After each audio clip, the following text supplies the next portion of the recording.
Hello, welcome back to our YouTube channel Orphan Chemistry. Feel positive with chemistry and get all the solution here. दोस्तों आज मैं आप लोगों के लिए बहुत ही important type of reaction mechanism बताने जा रहा हूँ which is NGP neighbouring group participation. बहुत ही फेमस रिएक्शन मैकेनिज्म है। तो इसमें आगे बढ़ने से पहले मैं ये आपको बता दूं कि हमने SN2, SN1, mixed SN1, SN2 and SNI reaction mechanism को अच्छे से पढ़ लिया है और इन सभी वीडियोस के लिंक मैंने डिस्क्रिप्शन में डाल दिया है। आप लिंक पे क्लिक कीजिए और वीडियो का पूरा मजा लीजिए। तो अब हम लोग एनजीपी के इम्पोर्टेंस के बारे में समझने की कोशिश करते हैं कि कितना ज़्यादा इम्पोर्टेंट है। तो हम लोग इसके इम्पोर्टेंस को यहाँ से समझा जा सकता है, यानी कि एक झलक देखा जा सकता है कि कितना ज़्यादा ये इम्पोर्टेंट है। इसके लिए हमने कुछ पेयर ऑफ कंपाउंड्स लिया है और इन पेयर ऑफ कंपाउंड्स में हम लोगों ने रेट का कंपैरिजन किया है कि किसी एक ग्रुप के होने के वजह से रेट पे क्या इफेक्ट पड़ता है, ये समझने की कोशिश की है। तो ए कंपाउंड में PHS है जबकि बी कंपाउंड में ऐसा कुछ भी नहीं है, ओनली CH3 है। हम लोग देख रहे हैं सी में PH एरोमेटिक रिंग है जबकि डी में ऐसा कुछ भी नहीं है। ई में एक अनसैचुरेशन बॉन्ड है, अनसैचुरेटेड बॉन्ड है, डबल बॉन्ड है, जबकि एफ में नहीं है। जी में आप इसे कन्फर्मेशन बनाकर देखेंगे तो एक इक्वेटोरियल है, दोनों इक्वेटोरियल है यहाँ पे, और यहाँ पर एक इक्वेटोरियल और एक एक्सियल है। तो इसके बारे में बात करते हैं। तो ए जो है वो 600 टाइम्स फास्टर रिएक्शन शो करता है बी के कंपैरिजन में इन वाटर में। आपको ये मैं बता दूं कि एनजीपी जो है एक सल्वोलाइसिस रिएक्शन शो करता है। यहाँ पर जो सॉल्वेंट है वो एज अ न्यूक्लियोफाइल एक्ट करता है। तो हम लोग ऐसे सॉल्वेंट का यूज़ करते हैं जो न्यूक्लियोफाइल की तरह एक्ट कर सके। तो वाटर में OH माइनस एक्ट कर सकता है, तो वाटर ले लेते हैं हम लोग। एसिटिक एसिड में एसिटिक एसिड ले लेते हैं। इस टाइप के रिएक्शन, इस टाइप के सॉल्वेंट लेते हैं। तो ए में हम लोगों ने देखा कि 600 टाइम्स फास्टर रिएक्शन शो करता है ओनली PHS के होने की वजह से। ऐसा क्यों होता है कि PHS का जो लोन पेयर है वो क्या करेगा, इस कार्बन सेंटर पे अटैक कर देगा। इसी कार्बन सेंटर पे क्यों अटैक करेगा, क्योंकि ये कार्बन क्लोरीन का जो बॉन्ड है वो पोलर कोवलेंट बॉन्ड है और ये सॉल्वेंट की वजह से वीक हो जाता है, टूटता है। तो जैसे यहाँ पे कार्बोकैटायन का फॉर्मेशन होगा, बस लोन पेयर जो है इसको हेल्प कर देगा अपने। तो इसने अपना लोन पेयर दिया और एक 3 मेंबर्ड साइक्लिक रिंग का फॉर्मेशन कर दिया, 1 2 3। तो जैसे ही 3 मेंबर साइक्लिक रिंग का इंटरमीडिएट का फॉर्मेशन हुआ तो इंटरमीडिएट ज़्यादा स्टेबल होगा और स्टेबिलिटी की वजह से ये रिएक्शन फास्ट होगा। यहाँ पे भी सेम बात है। OTS एक बहुत अच्छी लिविंग ग्रुप है, गुड लिविंग ग्रुप है। तो जैसे ही सॉल्वेंट में इन दोनों के बीच का बॉन्ड वीक होता है, कार्बोकैटायन जनरेट होता है, PH जो है अपना डबल बॉन्ड के इलेक्ट्रॉन्स जो है वो इस पर अटैक करवा देते हैं और यहाँ पर एक 3 मेंबर रिंग का फॉर्मेशन, इंटरमीडिएट का फॉर्मेशन हो जाता है। और इस इंटरमीडिएट की वजह से, स्टेबल इंटरमीडिएट की वजह से ये 3000 टाइम्स फास्टर रिएक्शन शो करता है डी के मुकाबले। अब इन E और F पेयर्स की बात की जाए तो E में हमने देखा कि यहाँ पे एक डबल बॉन्ड है। ये डबल बॉन्ड क्या करेगा कि इस पे अटैक करेगा, यानी कि OTS के निकलने के बाद जब कार्बोकैटायन यहाँ पे जनरेट हो जाएगा तब, तो ये यहाँ पे अटैक करेगा और 3 मेंबर रिंग का फॉर्मेशन करेगा, 1 2 3 या फिर 1 2 3। हम डिपेंड करता है कि हम लोग पॉजिटिव चार्ज कहाँ पर जनरेट किया है। अगर यहाँ पे पॉजिटिव चार्ज जनरेट किया है तो यहाँ पर 3 मेंबर साइक्लिक रिंग का फॉर्मेशन होगा। अगर बॉन्ड को हमने यहाँ पे नेगेटिव डाला है और यहाँ पे पॉजिटिव, तो ये वाला बॉन्ड का फॉर्मेशन होगा। तो 3 मेंबर साइक्लिक रिंग का फॉर्मेशन, इंटरमीडिएट का फॉर्मेशन हुआ, जिस वजह से E जो है 10⁻11 टाइम्स फास्टर रिएक्शन शो करता है F के मुकाबले। इसमें हम लोग देखें तो अगर इसका हम लोग देख रहे हैं यहाँ पर ये वाला जो है वो क्या है, दोनों इक्वेटोरियल पोजीशन पे है। आप जब इसका देखेंगे बनाकर चेयर कन्फर्मेशन, तो ये इक्वेटोरियल पोजीशन पे है और ये जो है एक एक्सियल पोजीशन पे है और दूसरा इक्वेटोरियल पोजीशन पे है। ओके, ये वाला जो है वो एंटी है, देखने से पता चल रहा है, और ये सिन है।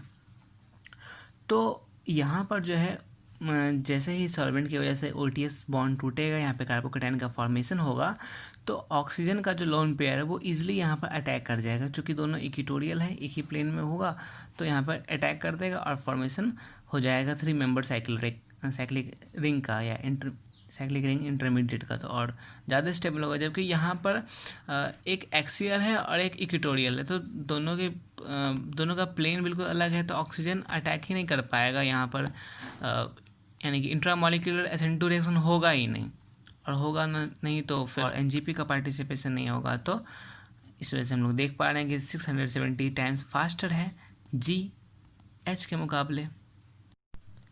तो हम लोगों ने देखा कि ये जो PHS ग्रुप है, इसने अपना लोन पेयर डोनेट किया कार्बोकेटाइन की स्टेबिलिटी के लिए, और 3 मेंबर साइक्लिक रिंग का फॉर्मेशन किया, इंटरमीडिएट का फॉर्मेशन किया। इस वजह से क्या हो गया कि इसका रेट ऑफ रिएक्शन फास्टर हो गया। इसका रेट ऑफ रिएक्शन फास्ट इसी वजह से हुआ चूँकि यहाँ पर ये प्रेजेंट है, इस कार्बोकेटाइन के बगल में ये प्रेजेंट है, यानी कि इस नाइबरिंग ग्रुप की वजह से रेट ऑफ रिएक्शन फास्टर हुआ है।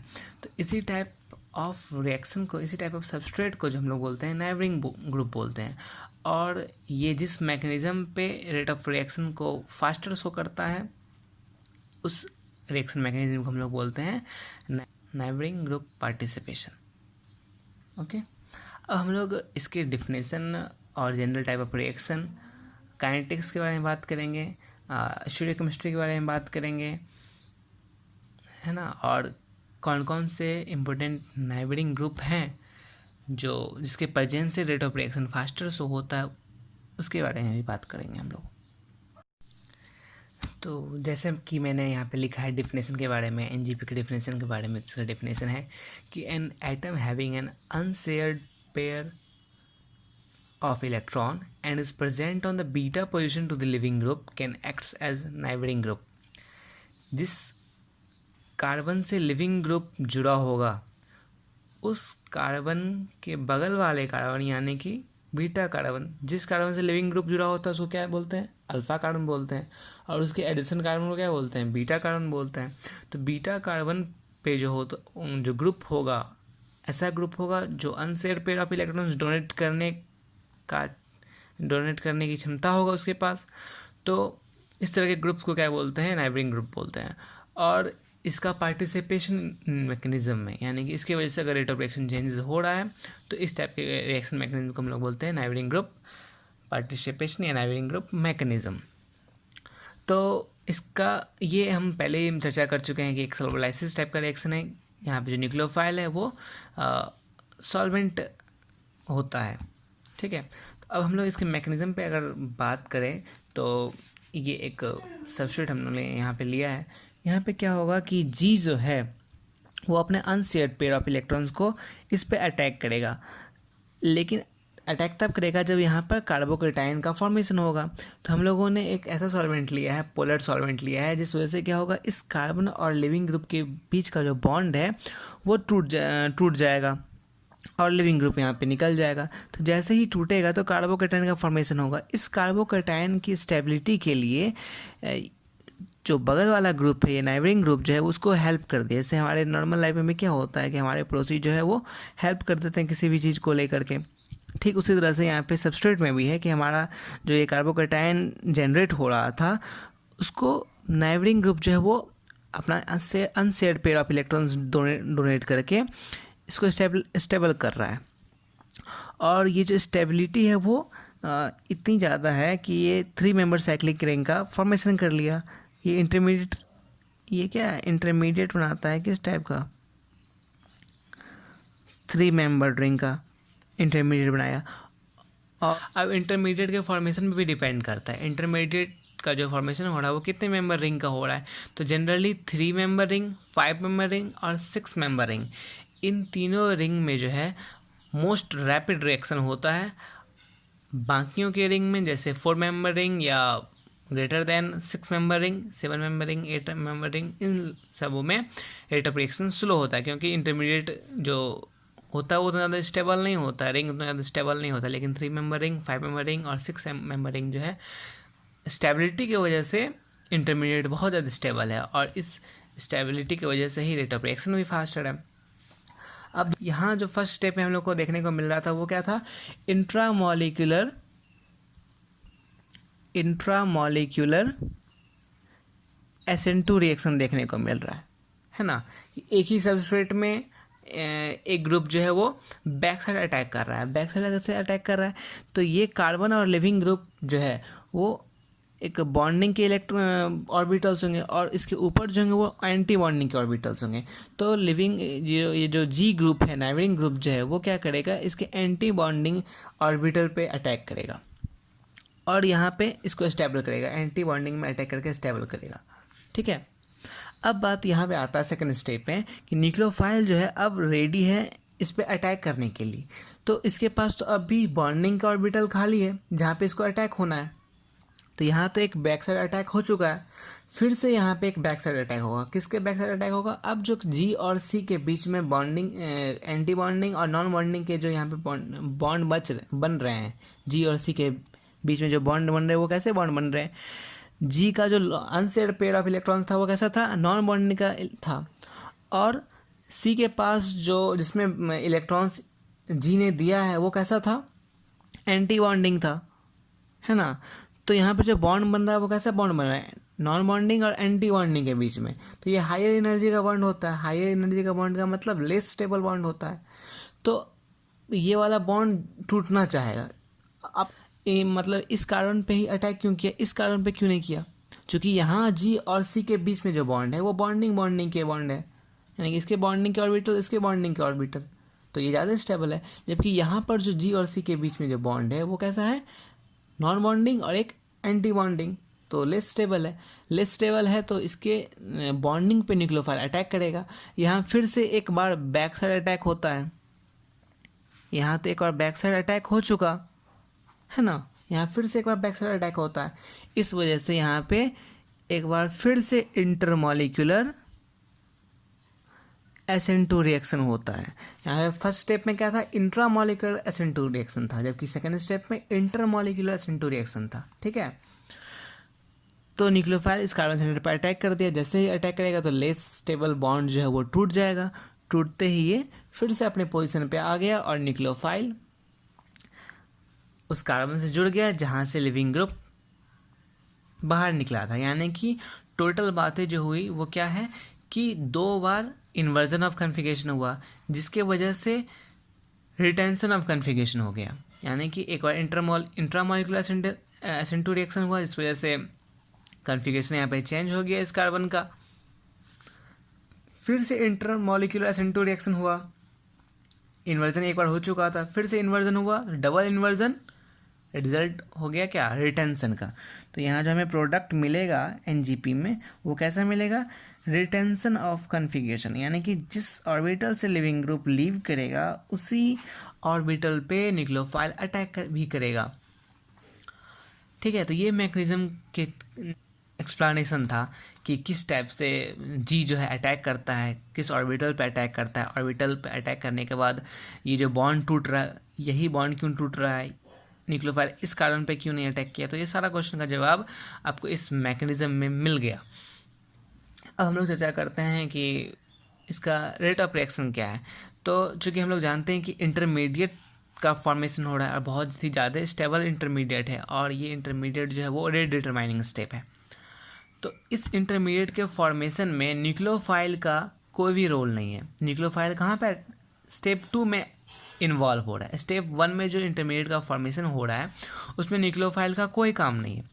अगर न्यूक्लियोफाइल इस इंटरमीडिएट के फॉर्मेशन में इन्वॉल्व नहीं हो रहा है तो इसका मतलब क्या हुआ, इसके कंसंट्रेशन पे भी डिपेंड नहीं करेगा, और इसके कंसंट्रेशन पे डिपेंड नहीं करेगा तो सीधी सी बात है ओनली सब्स्ट्रेट के कंसंट्रेशन पे डिपेंड करेगा, और ये एक फर्स्ट ऑर्डर रिएक्शन है।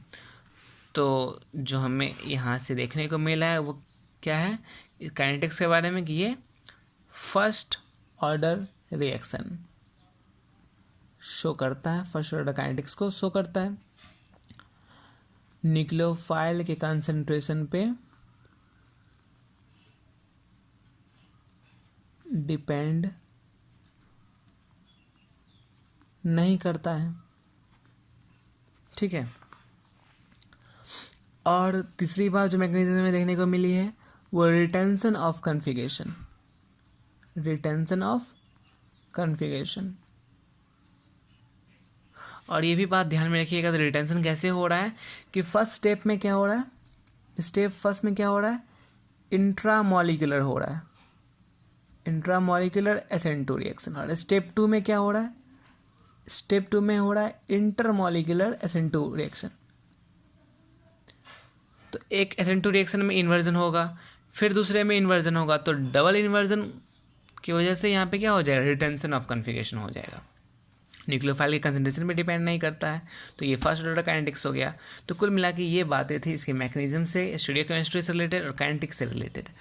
अब बात आती है कि कौन कौन से इम्पोर्टेंट नाइबरिंग ग्रुप हैं। तो अभी मैं कुछ लिस्ट लिखने जा रहा हूँ। एक ये कोई ऑर्डर नहीं है नाइबरिंग ग्रुप के स्टेबिलिटी का या फिर नाइबरिंग ग्रुप के एक्टिविटी का, रिएक्टिविटी का।